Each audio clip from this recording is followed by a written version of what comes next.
चलिए, तो ये क्वेश्चन है, ध्यान से पढ़िएगा इसको, थोड़ा सा टफ हो सकता है।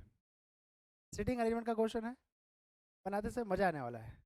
चलिए तो ध्यान से देखते हैं यहाँ पर क्वेश्चन क्या बोल रहा है कि there are 8 persons between P to W and they all are sitting around a circular table and not all of them are facing at the center. Simple. इसमें इस क्वेश्चन में ये नहीं दिया है कि कौन सा कैंडिडेट सर्कल के सेंटर की तरफ फेस करके बैठा है या कौन सा कैंडिडेट सर्कल से बाहर की तरफ फेस करके बैठा हुआ है, ठीक है, या सर्कुलर टेबल के बाहर की तरफ फेस करके बैठा हुआ है। Further information is given 3 persons seat between P and U, ठीक है, P और U के बीच 3 पर्सन बैठे हुए हैं। तो सबसे पहले काम कर सकते हैं, ये हो जाएगा P 1 2 एंड 3, P और U के बीच देयर आर 3 कैंडिडेट्स सिटिंग, ठीक है। पहले ऐसा रफ बना लेते हैं। सेकंड वर्ड है T second to the right of P। ये एक फिक्स्ड इंफॉर्मेशन में आता है कि अगर मुझे P का प्लेस पता चल जाए तो मैं उसके अकॉर्डिंग T को बैठा सकता हूँ, राइट। लेकिन एक इसमें प्रॉब्लम ये है कि क्या मैं P को सर्कल के सेंटर के तरफ फेस करके बैठा हूँ या बाहर की तरफ फेस करके बैठा हूँ, ये आपको सबसे पहले यहाँ पर डिसाइड करना पड़ेगा। तो मैं यहाँ पर एक अज्यूम कर रहा हूँ कि मान लेते हैं P सेंटर के तरफ फेस करके बैठा हुआ है, बस समझे। तो सपोज मैं P को यहाँ बैठा देता हूँ, P sitting at this place facing at the center. Now once you get the place of P you can arrange to T। तो क्या हो जाएगा T second to the right of P। अब देखिए चूंकि P सेंटर तरफ face करके बैठा है तो P का ये राइट साइड होगा, तो P का फर्स्ट राइट P का सेकंड राइट, यहाँ T बैठा देते हैं। अभी T का डायरेक्शन ऑफ फेस नहीं मालूम है, आई में समझे।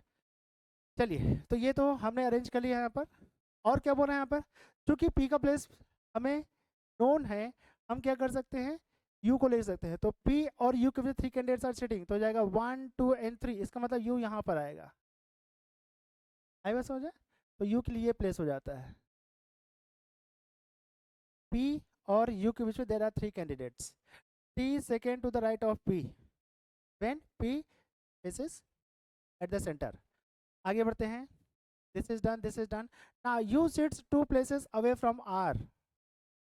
अब देखिए U जो है वो 2 places अवे फ्रॉम R है, तो मैं R को यहाँ नहीं ले सकता, R के लिए ये प्लेस हम रख देते हैं। R से 2 places अवे, R से फर्स्ट प्लेस, R से सेकंड प्लेस। अभी हमें R का डायरेक्शन या फेस जो है वो मालूम नहीं है, पता नहीं है कि R कौन से डायरेक्शन में फेस करके बैठा हुआ है, वो हम बाद में सेटल करेंगे। आगे देखते हैं यहाँ पे, R and Q are not adjacent to each other.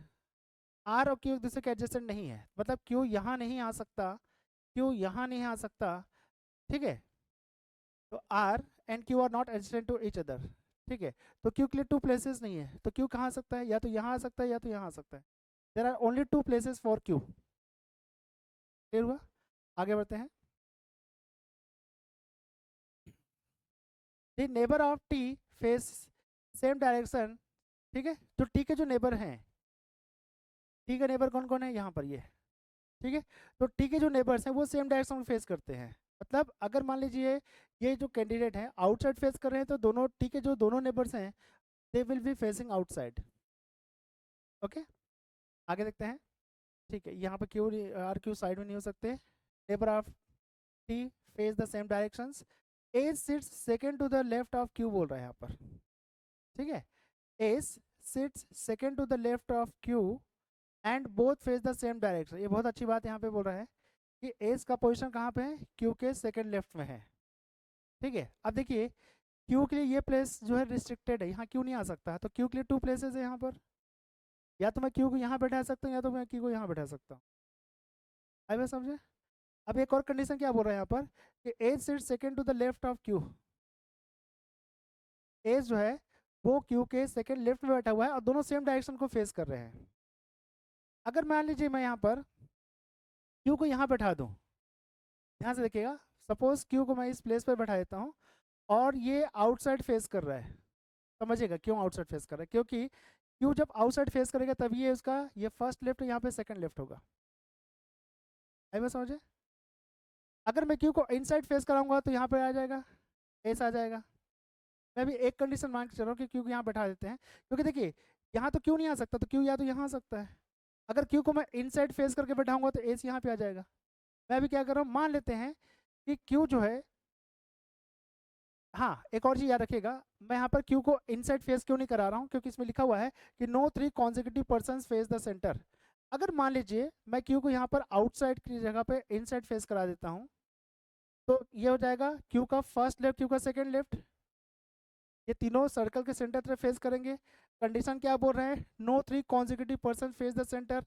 तो कोई भी 3 कॉन्जिक्यूटिव पर्सन जो है वो सेंटर तरफ फेस नहीं कर सकते। इसका मतलब ये हो गया कि मैं क्यू को यहाँ पर आउटसाइड फेस कराता हूँ। ठीक है, क्यू को क्या करते हैं हम आउटसाइड फेस करा देते हैं। तो अगर क्यू यहाँ बैठेगा तो क्यू का फर्स्ट लेफ्ट, क्यू का सेकंड लेफ्ट, यहाँ हो जाएगा एस। तो एस को यहाँ से हटा करके हम क्या कर देंगे, यहाँ रख देंगे। आई बात समझे। अब देखिए क्यू और एस दोनों सेम डायरेक्शन फेस कर रहे हैं। एक और चीज़ में क्या बोल रहे हैं, तो ये कंडीशन फॉलो हो रहे हैं यहाँ पर कि no 3 consecutive person face the centre. अगर मैं क्यू को अगर इनसाइड फेस करा देता तो एस यहाँ बैठता था, तो ये पी को तो ऑलरेडी हमने इनसाइड फेस किया हो माना हुआ है, क्यू भी इनसाइड हो रहा था और एस भी इनसाइड हो रहा था। तो 3 कॉन्जिक्यूटिव पर्सन जो है वो सेंटर की तरफ फेस करके नहीं बैठ सकते according to the last condition. इसलिए हमने क्या किया, क्यू को आउटसाइड फेस करके बैठाए। सॉरी, नहीं कॉन्जिक्यूटिव का मतलब होता है लगातार एक के बाद एक। एक के बाद 1 के बाद 2 आता है, 2 के बाद 3 आता है ना, वो कॉन्जिक्यूटिव क्रमागत। अब देखिए यहाँ पर क्यू को अगर मैं आउटसाइड फेस किया हूँ तो क्यू का ये फर्स्ट लेफ्ट है, क्यू का सेकंड लेफ्ट, तो एस जो है वो क्यू के सेकंड लेफ्ट में बैठा हुआ है। ये कंडीशन फुलफिल हो रहा है, S is second to the left of Q and both face the same direction. अगर क्यू को मैंने आउटसाइड फेस कराया है तो एस भी आउटसाइड ही फेस करेगा। ये क्लियर हुआ। अभी टी का हमें डायरेक्शन नहीं मालूम है, कौन सा डायरेक्शन में फेस करके बैठा हुआ है। देखिए वी सीट्स एक और दिया है, इसको देखते पहले, T and U face the same direction as Q faces.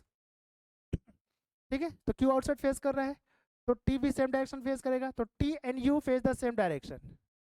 T and U face the same direction as Q faces. तो चूंकि क्यू आउटसाइड फेस कर रहा है तो टी भी आउटसाइड फेस करेगा और यू भी आउटसाइड फेस करेगा। आई बात समझे, लिखा देखिए क्या बोल रहा है, T and U face the same direction as Q faces. तो क्यू यहाँ पे आउटसाइड हमने फेस कराया है, तो टी भी आउटसाइड फेस करेगा, यू भी आउटसाइड फेस करेगा। क्लियर हुआ। इसका मतलब क्या हो गया, देखिए यहाँ पे टी के जो नेबर्स हैं वो आउटसाइड फेस कर रहे हैं, टी खुद भी आउटसाइड फेस कर रहा है। आगे देखते हैं यहाँ पर, देखो क्या लिखा है now,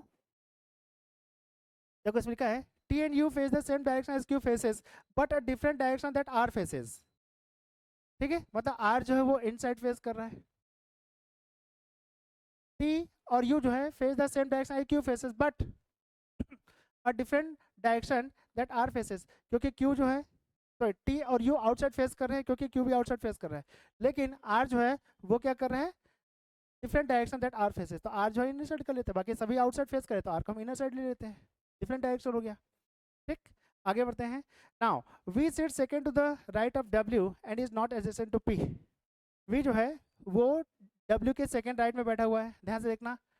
V sit second to the right of W. अब डब्ल्यू को कहाँ लेना है, तो डब्ल्यू का देखिए, अगर मैं डब्ल्यू को यहाँ ले लेता हूँ, समझ रहे हैं डब्ल्यू को, फॉर एग्जाम्पल अगर मैं डब्ल्यू को यहाँ लेता हूँ तो इनसाइड फेस करना पड़ेगा यहाँ पर, तो डब्ल्यू का फर्स्ट राइट सेकंड राइट यहाँ पे भी हो जाएगा।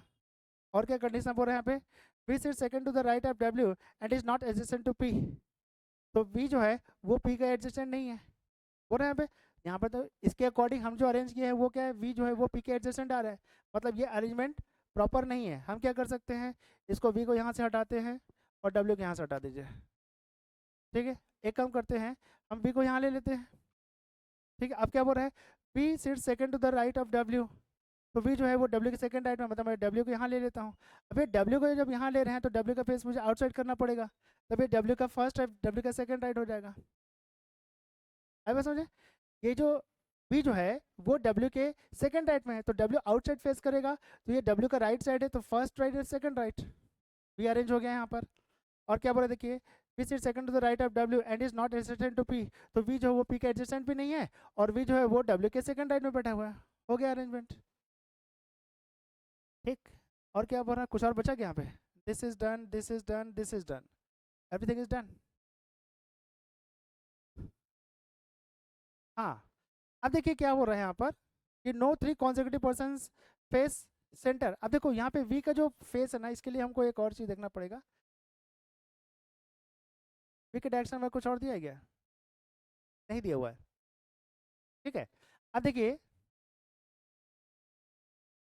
आप वी को आउटसाइड अगर कहीं लेते हैं, ले भी सकते हैं, क्योंकि वी के डायरेक्शन ऑफ फेस का नहीं दिया हुआ है। लेकिन हाँ, एक चीज़ रखिएगा, कोई भी 3 कॉन्जिक्यूटिव पर्सन जो है वो सेंटर की तरफ फेस करके नहीं बढ़ सकते, इसलिए मुझे डब्ल्यू को मैंने आउटसाइड ही लिया हुआ है।